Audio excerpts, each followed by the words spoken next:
家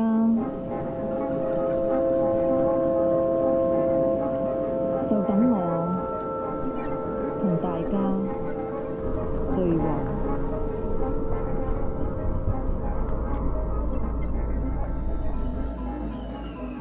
With the right technology, you can harness this power to make it something much, much bigger. You asked if I am actually real.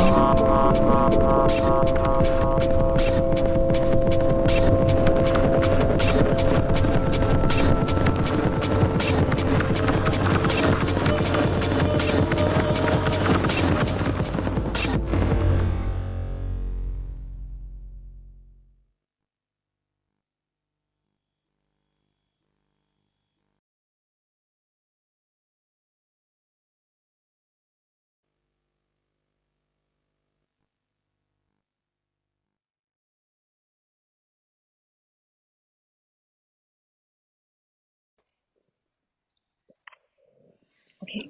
Hello, everyone. Thank you for joining us at the WeMed Forum Together We Grow. I'm Doris, the Program Director of Video Touch, and I will be the moderator of today's program. The WeMed Forum is designed to bring together artists, curators, researchers, and practitioners to share their experience in media art. These include discussions on archiving, art making, promotion, and research practice, all aimed at reflecting the latest development in the field and fostering connections for further exchange and collaborations. Today, we are pleased to welcome Yuki, the Festival of the Archipel Jakarta International Documentaries and Experimental Film Festival, who will introduce the festival presenter, Forum Lantern. Yuki will share how this artist-run collective identifies and addresses various needs in the art and cultural sectors while elaborating on their operations and initiatives. By highlighting plantation and growth as a focus, we hope this dialogue details the collective dedications and long-standing effort to facilitate knowledge productions in media and art, as well as to build communities that encourage co-learning and exchange. We will have a 15-minute Q&A session at the end of the program. Please note that we will record the entire program for future disseminations. If you prefer not to be recorded, you can turn off your camera or submit your questions in the chat box. Without further ado, I will let Yuki begin his presentations. Hello, everyone. Can you hear my voice clearly? Yeah. Yeah. Yes. First of all, thank you for Doris, Phoebe, and Shan, who has been like collaborating and also inviting me, and also Forum Lenteng to this discussion today. So yeah, I think I know Video Touch beforehand because we were in collaboration last year through programs where Phoebe came to Jakarta to a Forum Lenteng, to our film festival back then in August to present several works from the East Asia. I think, yeah, I want to start let me share my presentation. So please feel free just to ask question, whether it is like in the middle of the presentation or at the end. Okay. So yeah, my name is Yuki. I'm part of Forum Lenteng, an artist, a film collective based in Jakarta since 2003. So yeah, this is our website, and we were actually, like, when we are talking about the term collective, like nowadays, since like Documenta 15, maybe you've been more familiar with the word itself, especially uh in the art scene around the world. But like, for example, in Indonesia, like being part of a collective or like an art collective or any other collective is like a very, very common practice also in our daily life. Because I mean, in general, the culture itself is like agrarian culture, which is like getting together, moving together. It's like it's already in the blood of the culture ourselves. So yeah, I think oh wait. Okay, so here is the first image that I'm going to show to you. This is the image from 1998 when the huge demonstration back then asking our second president Suharto to step down after 32 years of in power since 1966. So it was like one of the most important historical point I think for us in Indonesia.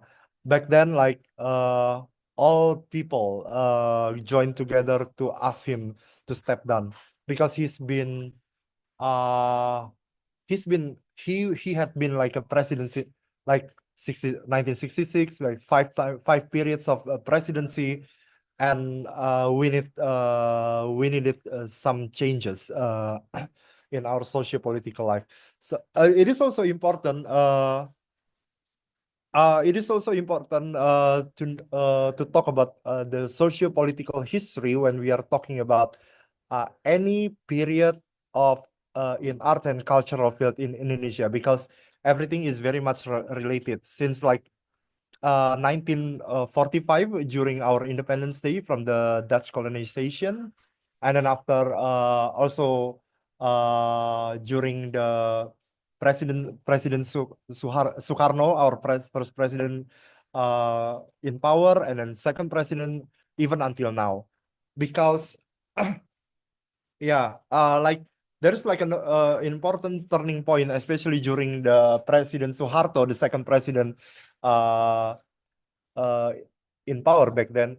Uh, the switching of the regime back then was because post Cold War situation in Southeast Asia, and also I think it's also worldwide, because maybe until now Indonesia is the only country in the world that was still banning like certain ideology, which is like the communist ideology in our law. It is very important to notice, even until now in digital era where you can practically find anything on the internet, we are still banning an ideology, a way of thinking.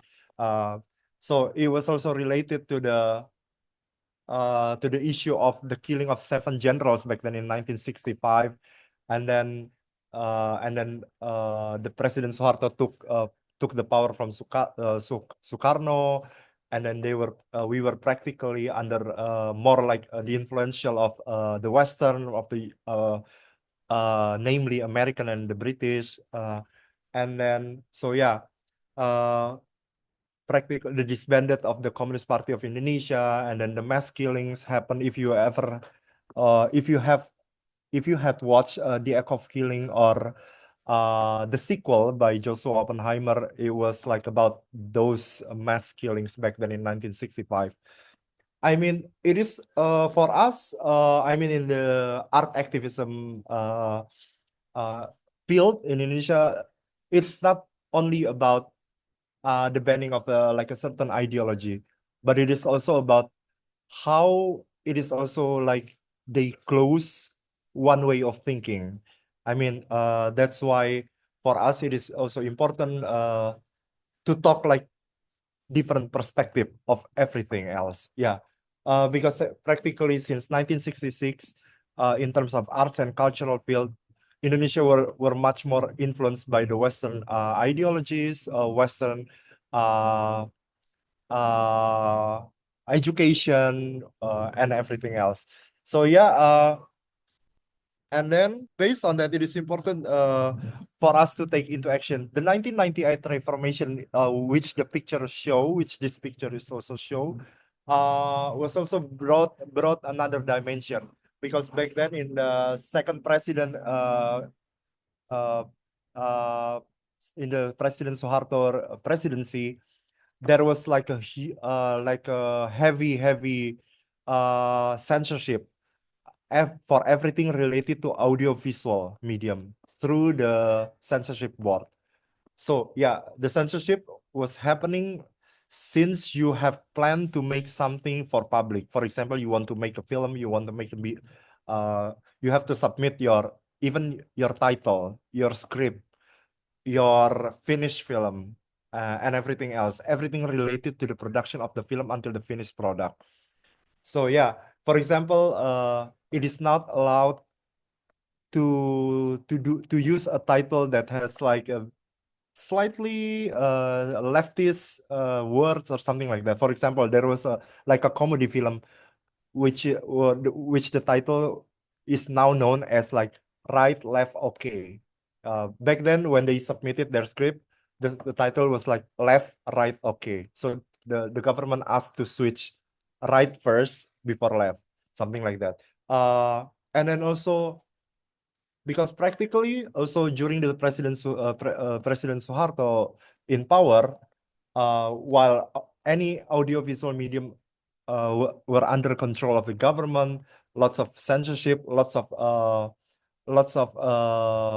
lost film, especially the ones made by the leftist filmmakers back then, and also there was like censorship on the media, mass media. For example, you have to have like a special registration if you want to build like a mass media company.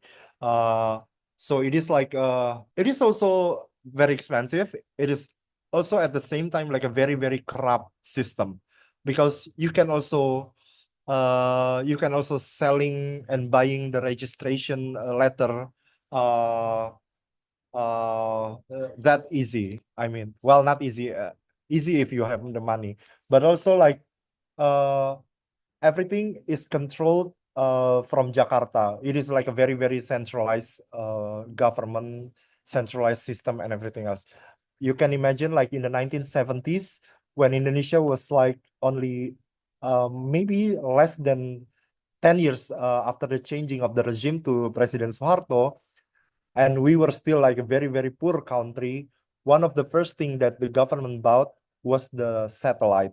Indonesia back then was like only one of the two countries that have our own satellite, which means everything that will be screened from Aceh in the Sumatra to Papua will have the same will be controlled. Like people from the very west side or to the eastern side of Indonesia will watch and listen to the same thing that was controlled by the government.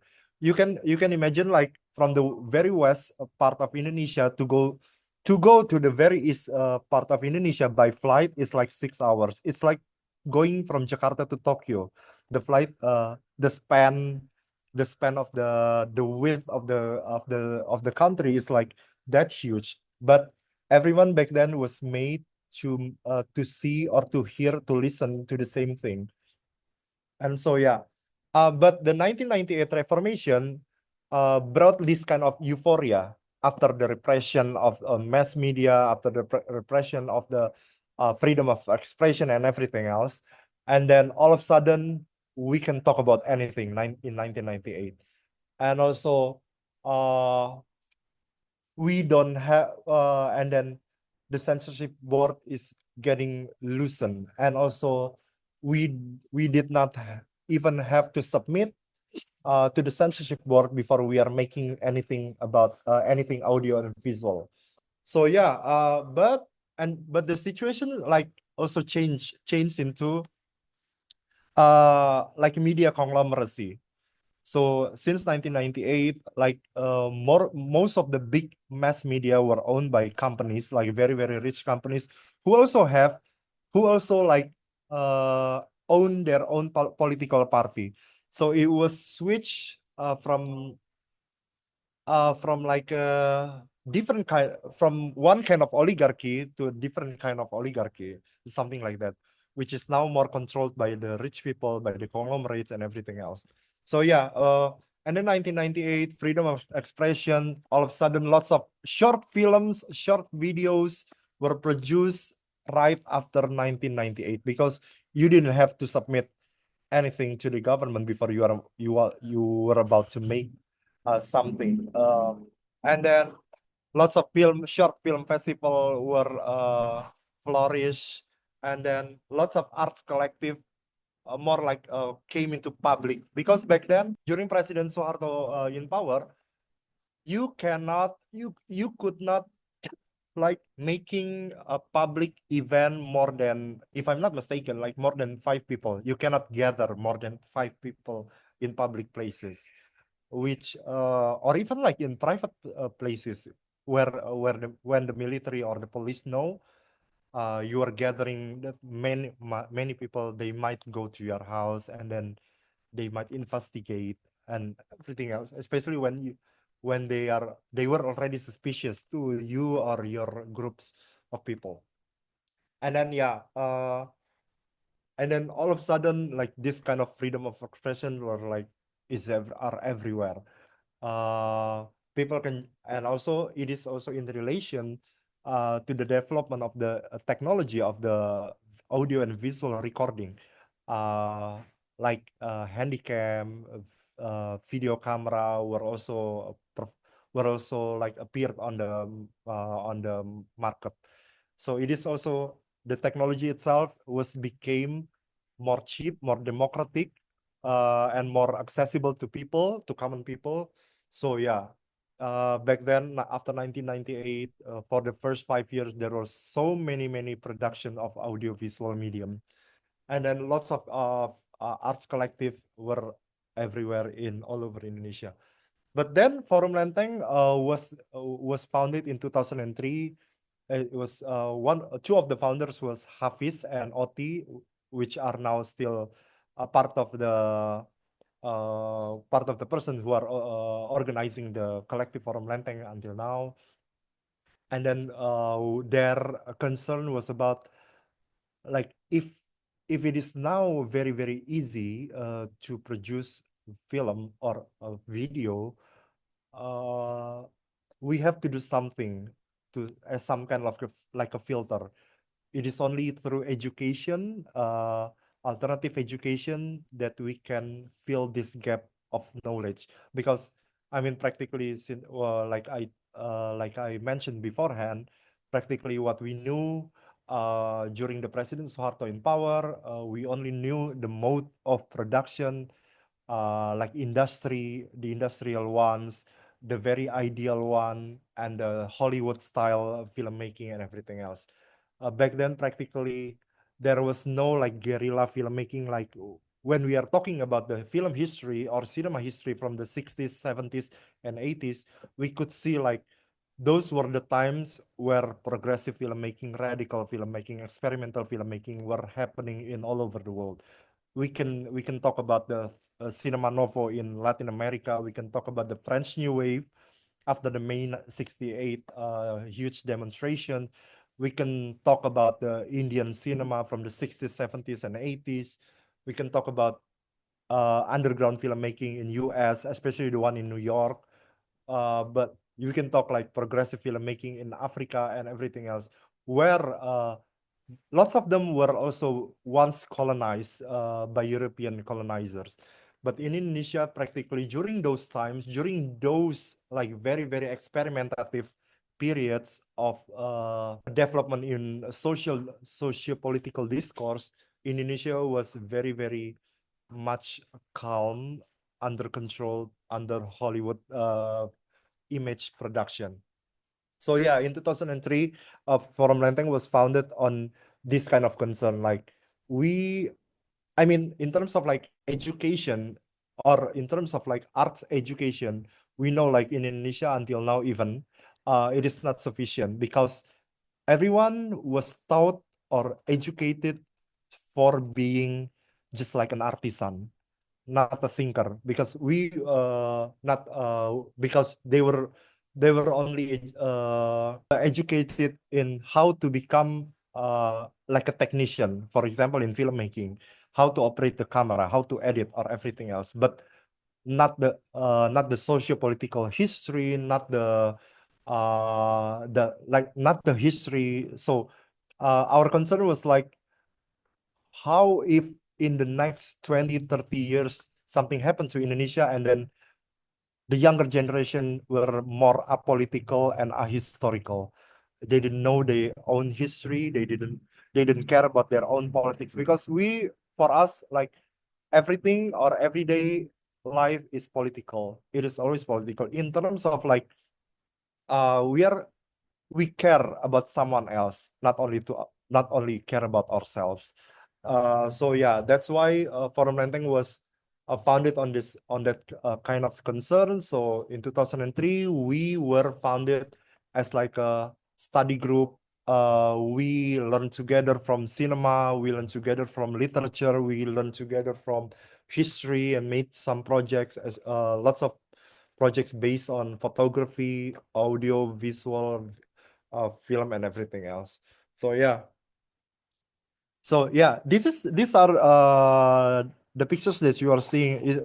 These are the like the maybe the first generations of Forum Lenteng, I can say. So yeah, and then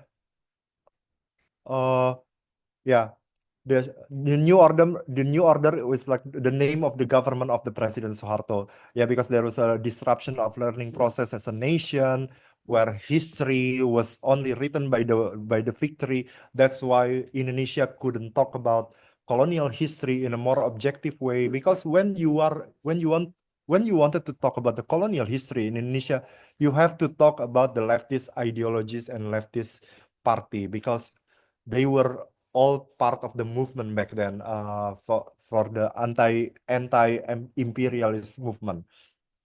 So history rewritten, Department of Information control the whole narrative from Sumatra to Papua. So yeah, and then so that's the concern where Forum Lenteng was founded. And then these are the 5 core activities that we are doing now at Forum Lenteng. Archiving, because we knew that, for example, like Indonesia also like maybe the only country in the world where the film archive institution was like a private institution.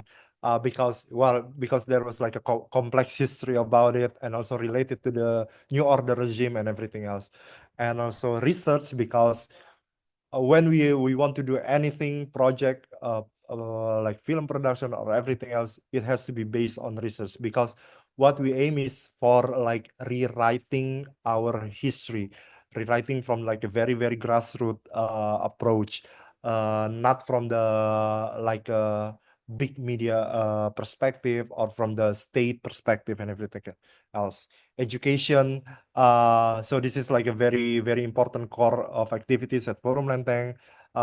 Education, like now we are always doing like this annual workshop where we open the submission for like general public, everyone can submit, and then we will do the interview and everything else, and then production, audiovisual production, text production, and distribution of knowledge. So in general, what we want to do is like decentralize the production of knowledge and distributing the knowledge as wide as possible, as free as possible, to more people all over Indonesia specifically, or in general to other parts of the world. Because, for example, you can imagine like back then there was like an important historical event happened in Indonesia in 1955, which maybe as Bandung Conference. It was like the first anti-imperialism movement in the world, where after the conference, lots of nations in Asia and Africa got their independence from their colonizer. Uh, and then all of a sudden, 10 years after 1955, switching of the regime, Indonesia was like hilang tuh apa ya? Was lost from the discourse of intellectual discourse of the world.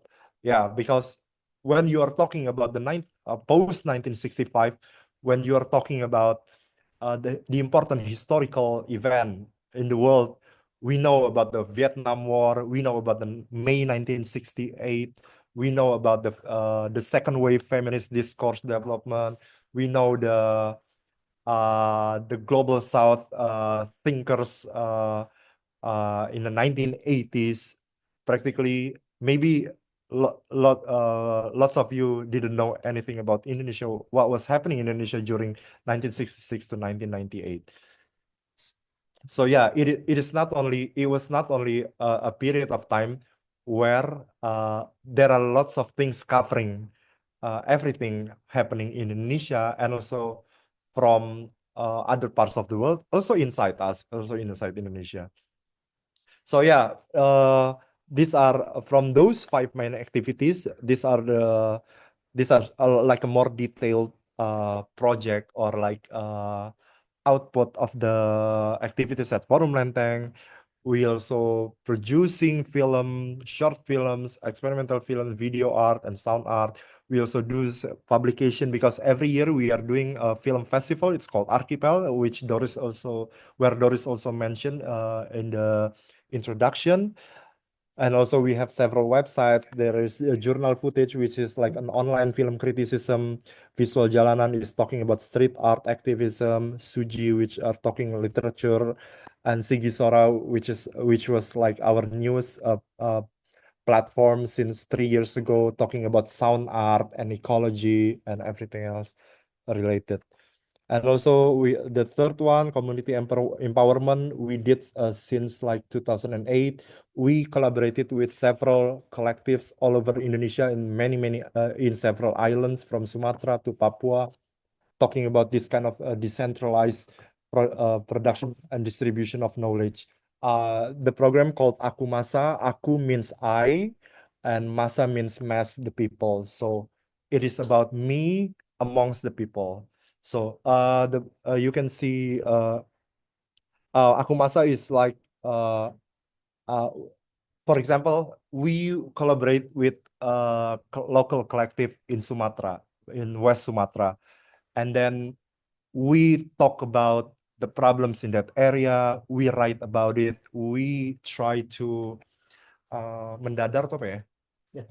To examine, to write it again, to produce knowledge from the people there, because the participants usually like from people around that area, in that certain area, and then we build like infrastructures, for example, library, audio video equipment, and then we built many satellites media production all over Indonesia, and then where they can connect each other and share everything from each other for free. So it's like a more like connected cloud of knowledge all over Indonesia.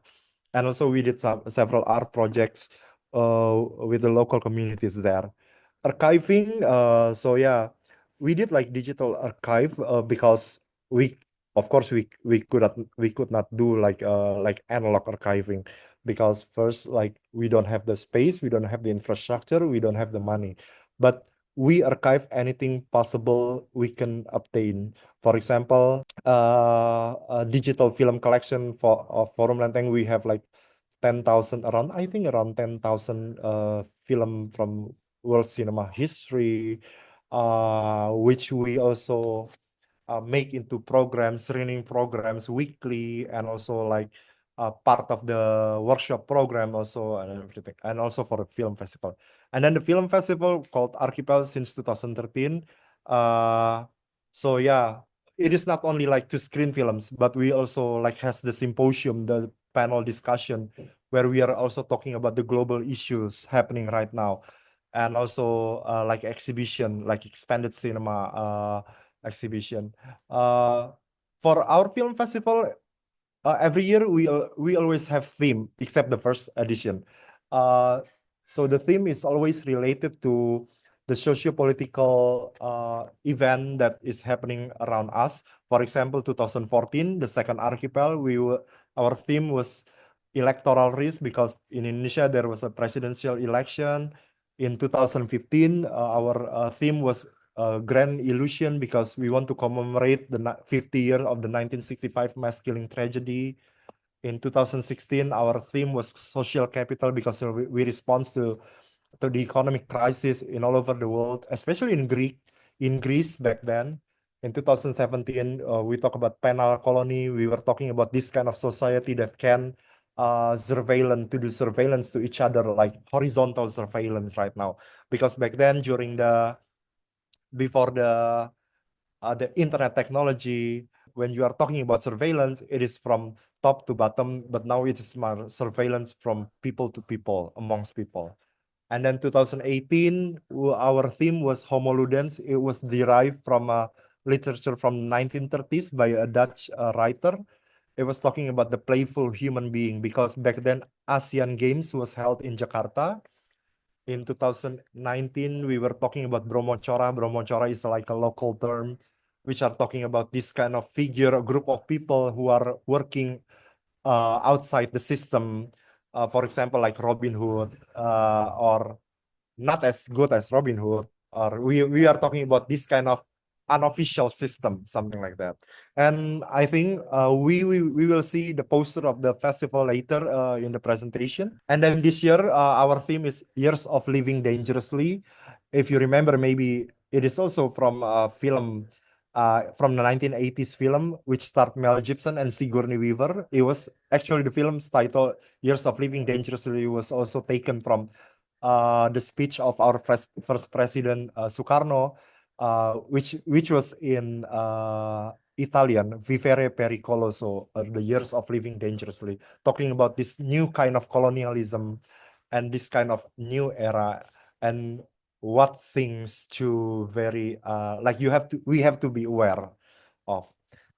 And then yeah, exhibition, we did several, I think we did several exhibition, either it is related to cinema or video or lots of new media exhibition.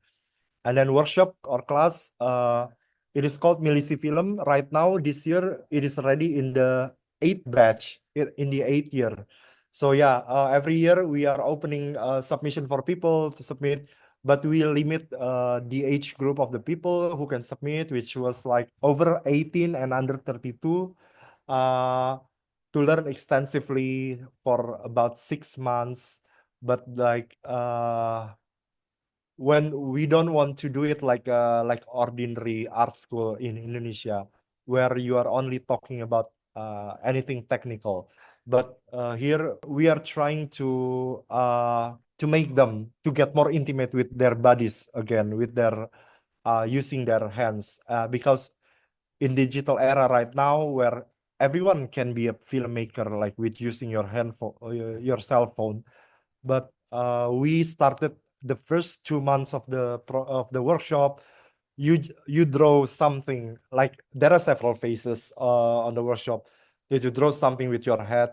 You treat your paper as like a screen, cinema screen. So you have to be aware what you are putting on the paper.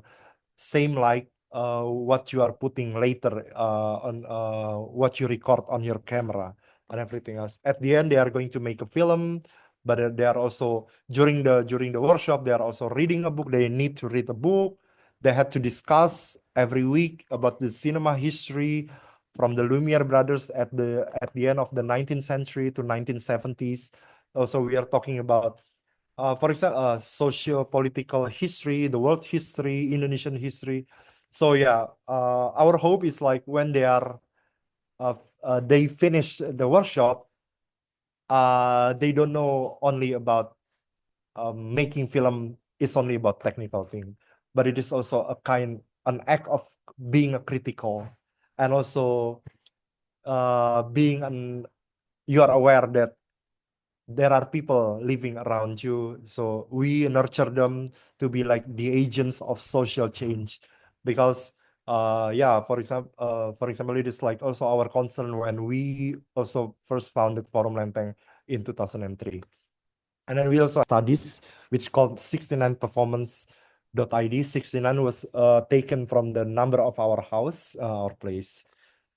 So yeah, these are maybe this is like those 3 pictures are the comparison of the progression of the library of Forum Lenteng. The very left one was like at our first place of Forum Lenteng. The second one is like the second place before we are moving to the third one right now. Okay, so everything else we mostly we base every project we are doing here based on visual or history or text and everything else. So yeah, we are doing a project about archaeology since 3 years ago about the ancient Hindu Buddhist temples in Indonesia, about Indonesian literature, and also world cinema history. And then here are the discussions. Maybe you can see like the situation of the discussion, and then the right one. Oh yeah, so we have like a weekly screening programs, usually from the world cinema, and then we are always putting Indonesian subtitles on the film we are going to screen. We made the subtitles ourselves, because for us, one of the main problems of the distribution of knowledge is like language. The barrier is like the language. So also this is like for cinema literacy, and then after the screening we also distribute the films that we already made the Indonesian subtitle to other collectives that we have been collaborated with, so they could conduct their own screenings themselves. So yeah.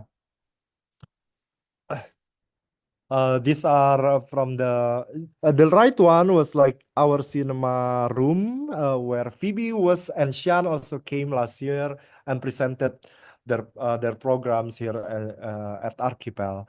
The left one was when we are doing a workshop together with an archaeologist. Dr. Nini, Mbak Nini, we call her. She's like a professor in like Sanskrit language or something like that. Yeah. And then here are the situation where the Milisi film class, the workshop every year was happening, discussion and uh, made comments on your own works or your friends' works. For example, like in Indonesia, why this is like very important for us is we also ask the people who are participating in the Milisi Film Workshop to articulate what they are thinking, because we don't want them to just only able to say this is good, this is bad, but you have your own reasons based on your background, knowledge background, where you are raised, where you grew up, and everything else. So yeah, it is important because when you are under a situation of repressed society where everything has to every knowledge you consume was under control, it is important for us to make people more articulative in their own way, to trigger more knowledge production, more narratives from the most common people. And then these are some of the activities during the Milisi Film Workshop. They were making sketches in the National Botanical Garden together every year. So this is like the project that we are still doing right now. This is Sigi Sora, the project called Futures of Listening. So we are collaborating with the University of Aberdeen in Scotland. Right now, some of our friends are now in Istanbul, Turkey, because it is like a collaborative project between University of Aberdeen Forum Lenteng uh, and Urban Coop, like a architectural collective based in Istanbul. So we are talking about this water management, ecology, migration, sound art project, and the relation of all that. These are from the project we did together in January this year, along with the local people here in South Jakarta in Kalibata Pulau. So yeah, if you are interested to know more about the project, you can ask later. So yeah, the platform for study and artistic projection of sound. Because for us, like sound is even now more important, because in this digital era where you are like bombed by images, thousands of images every single second of your life, we kind of forgot about sound. And sound is like very imaginative thing that we want to explore more deeper in the next futures. Yeah. This is Yeah, this is and then these are some of our films that we produce.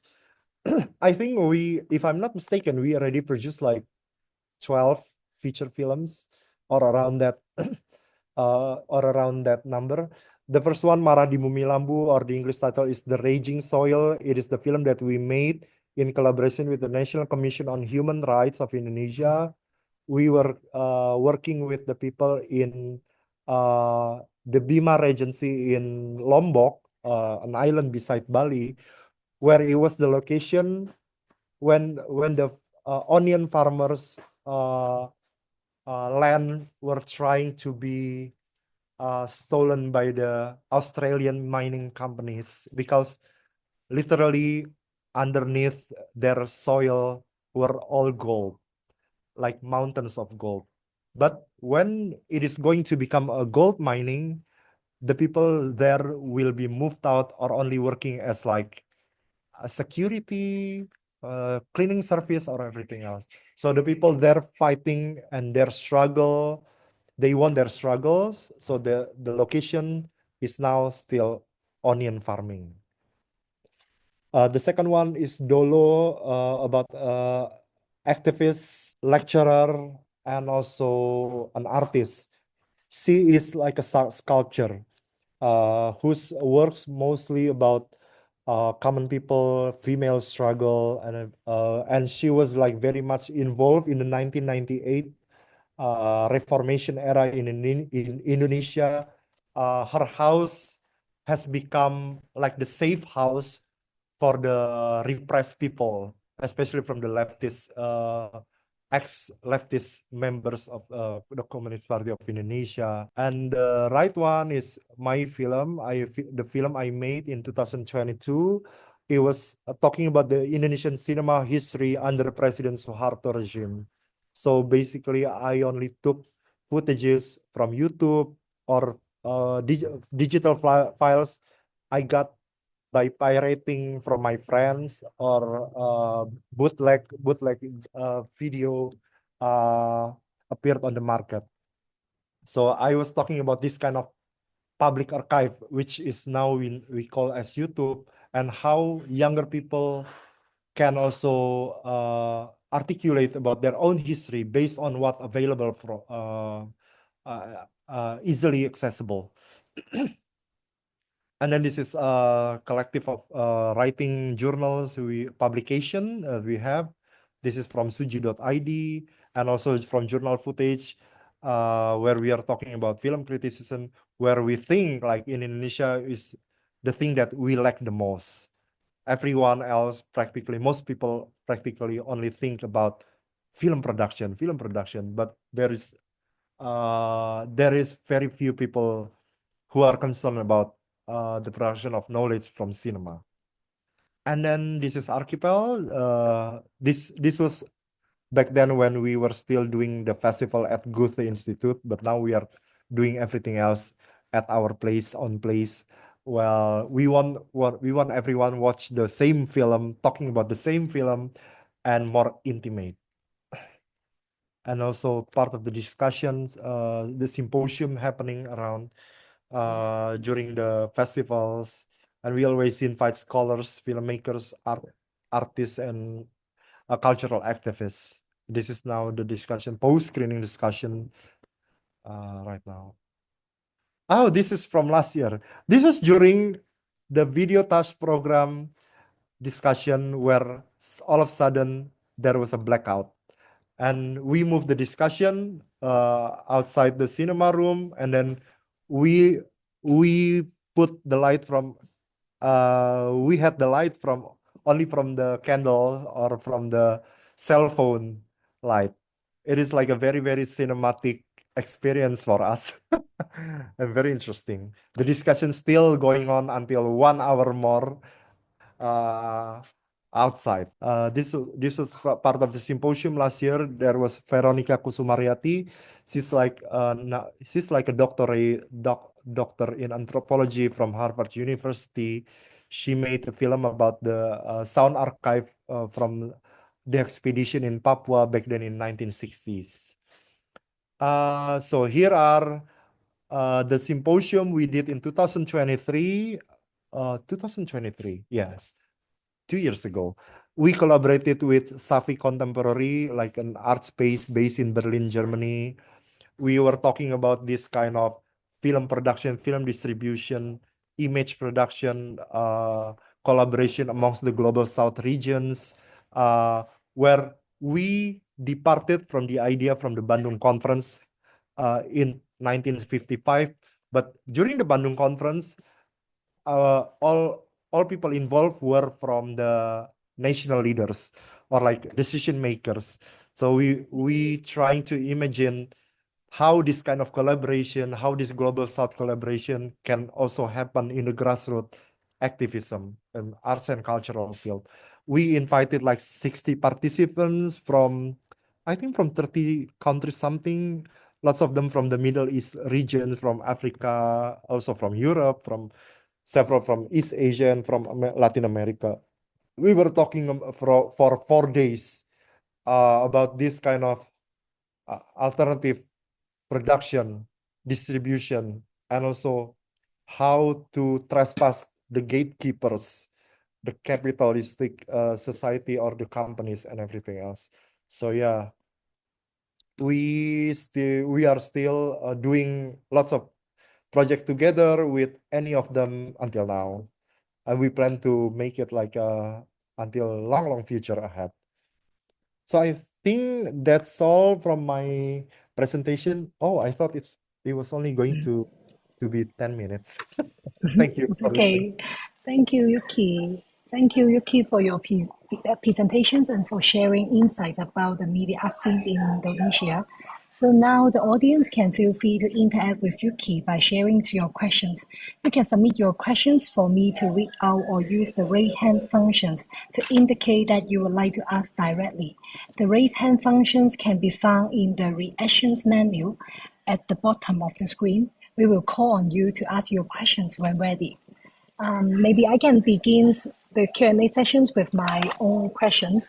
So Yeah. Yuki, maybe because you haven't touched on yourself in your presentation, so I just wonder, how did you become involved with Forum Lantern? And before joining the collective, how did you access the art house movies or the alternative media information at that time? Okay. For me personally, so I joined Forum Lenteng. I first visited Forum Lenteng in 2012, 9 years after Forum Lenteng was founded by Hafiz, Oti, and several other friends. So back then, I still work as like a tax accountant, but I really love watching films, like because I found my love, and then practically I only watch film on the weekend. But I didn't have any friends, so I was always looking for friends to share my experience, to share my thoughts. So yeah, of course, because we were already on Twitter era back then, or maybe not yet Instagram, or maybe yes. So yeah, I noticed like Forum Lenteng one day. So I noticed like, wow, they screen films that I watch, that I love also, and in Indonesian subtitle. How cool is that, or how crazy was that? So back then I was part of like this kind of workshop of film criticism workshop from like one institution. So when they asked, who do you want to interview, I said I want to go to Forum Lenteng and interview Hafiz. So I went to Forum Lenteng and then I interviewed Hafiz for 5 hours, and then like after that I became like a regular visitor to Forum Lenteng, because to come to the screening, like the weekly screenings, and then helping making the Indonesian subtitle, because I just love the film, and so why didn't I make also the subtitle? So and then for one day Hafiz said like, why don't we make a film festival? Okay. And then you are the director. Okay. Then I switch my job next week. And then for me, I think, yeah, because I've been like, I've been a tax accountant since like maybe 5 years back then. Yeah. And then I was very bored with the Microsoft Excel every day. So yeah, I just switched and also I love cinema. For me, like to share everything that I watch and talk about, and having friends around me that I can talk with about anything else, about the cinema or the film itself or anything related to the cinema world itself, is like I'm very grateful for the experiences. I think maybe would that answer your question? Yes, yeah. I think it's fun to know your background as the accountant, and then Yeah, you love watching the alternative and or art house movie, and then how yeah. you encounter with them. So when you talk about the first editions of Archipel Film Festival, so at that time is that you also have to find the resources for holding Oh, the festival. yeah. Oh, yeah. I forgot to answer part of your questions. The first one. So my cinema education was coming from bootleg pirated DVDs from China, most of them. So the mid 2000 year, like 2004, 2005, like Jakarta was like flooded by Chinese pirated DVD, but they pirated film like so good, including the booklets, everything else, special features. So I always bought the Chinese version of classic film they brought to Jakarta. So that's my film education from there. And also like because it was already in the internet era where everything else, where people want to write about anything, they want to share about anything. So there are lots of film blogs back then, either by professional or like just common people. So I also learned a lot about that. So yeah, for the film festival itself, it becomes like when Hafiz asked me to join Forum Lenteng and also making the festival together. uh, what he was saying at the beginning was like, let's make it from our collection. Can you imagine our collection of Forum Lenteng, and then we join it with your own collection? We can make like 100 edition of film festival. Like, yeah, I agree. And then let's talk about something we know already beforehand. So yeah, our film festival, the first one was like very, very simple, no money, because we just juggle from our funding. We didn't have funding in the first year, of course, for our film festival, of course, but we just juggle from our savings. So okay, we spare this funding for doing the film festival. The uh two friends of us that were part of the were the part of the first archipel was like Scott Miller-Berry. He's like a filmmaker. He's also like an artist, activist, an American based in Toronto in Canada. He was the artistic director of Images Festival. If you know, Images Festival is like the biggest moving image festival in North America. I think they did like lots of lecture performance, installation, audio video installation, and everything else. So he was the artistic director of Images. He supported us since the the day one. And then the other one was Mary Pansanga, if you know.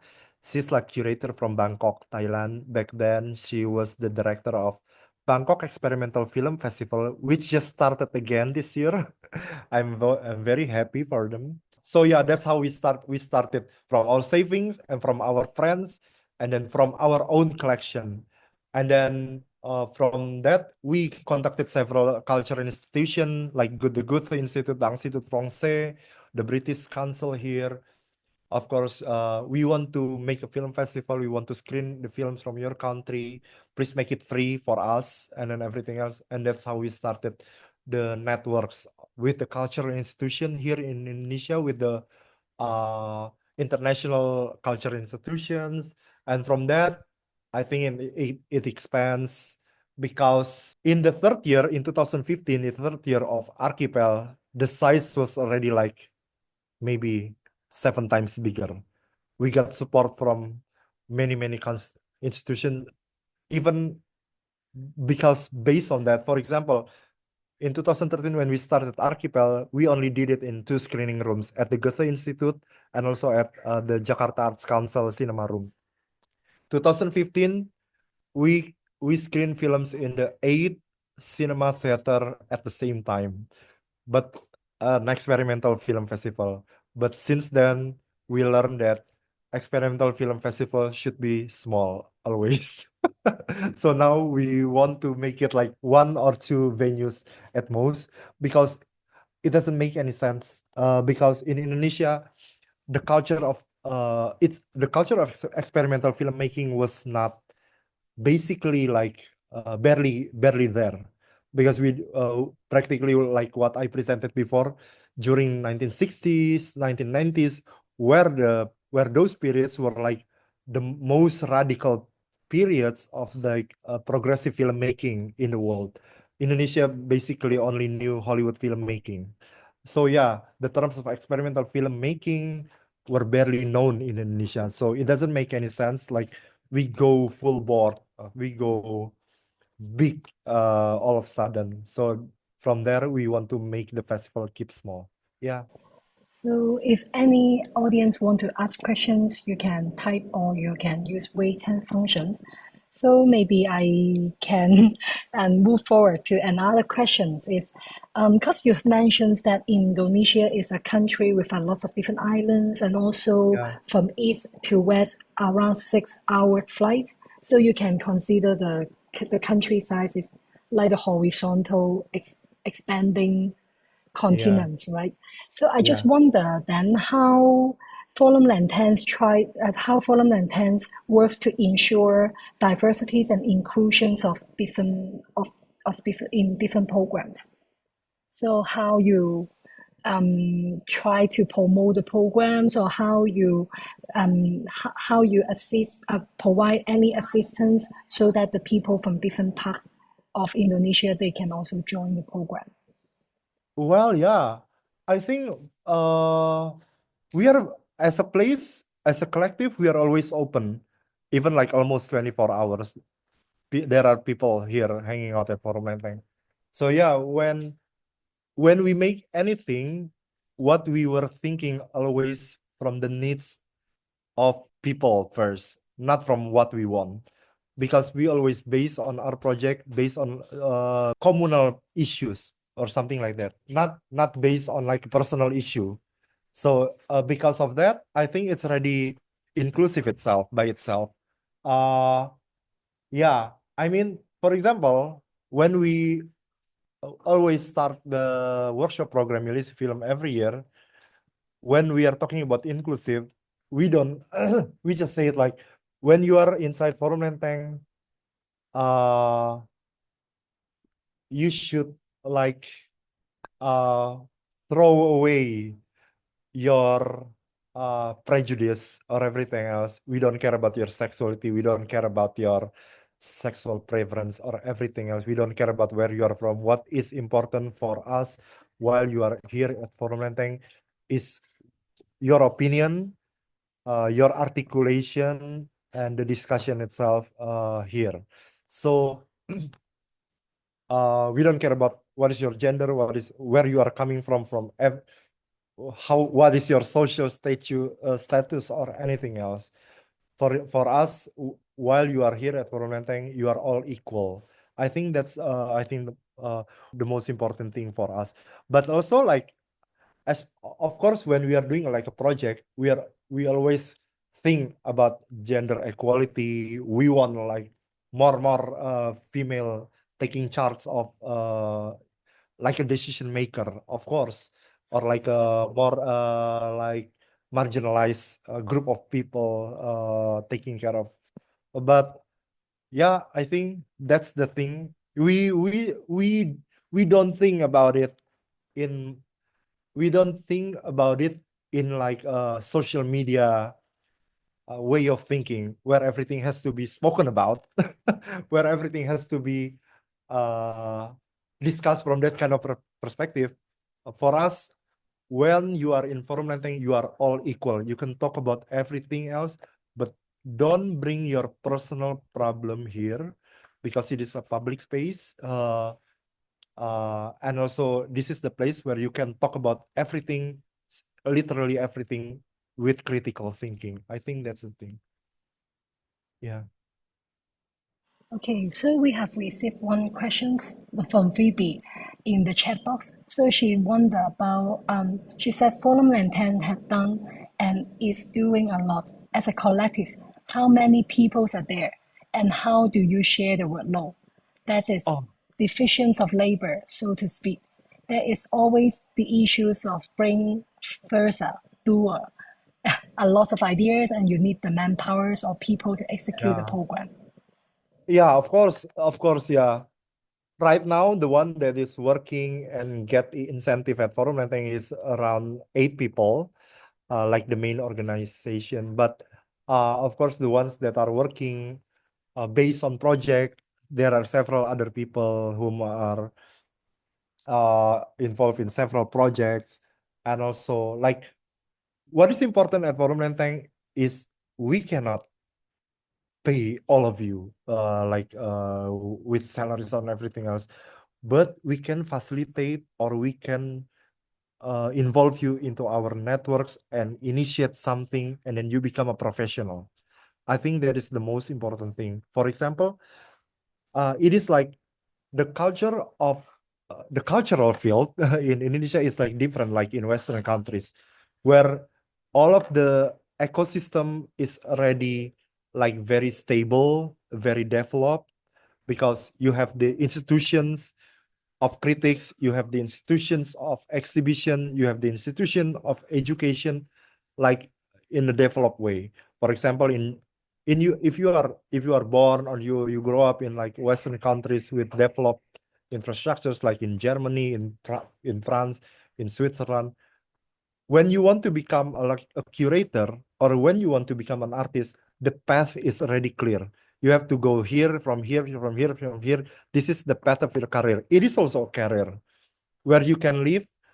If you cannot live from your artist fee, or the state will be involved and then will assign something and will make something happen. There will be public funding and everything else. Everything is ready, is in like a very ideal situation. In Indonesia, it is not like that. When but the good thing is like everything is very open, very organic. Like for example, me, I studied tax. I was a tax accountant. The next week, I'm the director of a film festival, experimental film festival. It is that open. But people know like I really love film. People can also discuss or debate with me about cinema history. I know by learning by myself, not by school, not in school, of course. Indonesia also, like, for example, next week I can be hired as like a museum curator, for example, for some projects. It is that open. So in a way, it is also like a society based very much on trust. Also in the cultural field. Yeah, right. Because also like when I talk about collective in the initial presentation, when you are talking about collective, when you talk about collective in Indonesia, it is like a different perspective when we are talking about collective in Western Hemisphere. If you are in the Western Hemisphere, when you are talking about collective, it is usually about your you have the same ideas, you have the same enemy, you want to achieve these similar goals. For example, in a film collective like the Ziga Vertov group, initiated by Jean-Luc Godard back then in the 60s, or the Alexander Medvedkin group, initiated by Agnes Varda and Chris Markers in the 70s. When they already reach their goal, they separate it, because Europe has like a individual, they have their own that kind of individualism. In Indonesia, practically there is no concept of individualism. You are with the people, you are with your friends, you are with your family, you are living on your soil or something like that. So yeah, when talking about collective in Indonesia, it's not always about reaching a goal, or targeting a goal, or fighting something, fighting someone, fighting some system. it is more about you are hanging out with your friend, you are working with your friend, you move together forward with your friend or something like that. Maybe yeah, like that's collective for art for us. I mean, yeah. So that's why Forum Lenteng can be, until now it's already 22 years, and there are lots of new people coming and go every year. So it's always young. The environment is always young, but it is always serious because we are very serious about what we are making, what we write, but what we are producing, everything else. So yeah, it's also because we believe so much in the younger generation, because when there is something happen to Indonesia next year, in the next future, in the next near future, it should be like the younger generation that has to take a move, that has made the movement. I think that's what important for us. And then also to the vision of labor, because we already work together as a collective, as a family, every day, talking every day. So yeah, of course, uh, every project we have to like discuss about the division of labor. You are doing this, you are doing this, but everything else during the daily routines, like everyone's doing everything. When you know, like your friends cannot do that thing, you will cover it. Yeah, I think because for like what I said, it is a society based on trust. For example, like I trust I am part of this collective, or I am a friend of yours because I trust you. We share the trust. I mean, it is maybe a foreign concept, but it is it is like that. Of course, sometimes the trust is like being neglected or cross or everything else, but it's part of the society. It's part of the environment. And also, so yeah, when we are doing the work, everyone already knows, because of course we talk about it in the beginning, but everyone's everyone's available, is can help you, always can help you, of course, like it's always like that. So yeah, a brain and doer, of course. Yeah, i mean for us, it is the same importance between the brain and the doer. So yeah, I think we don't think about that much. I mean, you do something, you contribute, because yeah, what is important about being in a collective is like, what can you contribute to the society, to your collective, to what we are doing together. So yeah, your contribution can be like the source of knowledge. Your contribution can be, you can be the source of uh in other infrastructure, in the source of funding, in the source of everything else. But what is important is like, what can you contribute to our collective together. It's like that. Okay. So I think we run out of time. So I just wonder if any so any people want to ask the last questions. Okay. Then if not, maybe I round off with the last question is, Yuki, can you share future plans about for um, Forum Lantern's future plans? I mean, in the coming months, what are the new program that yeah, the collective will deliver?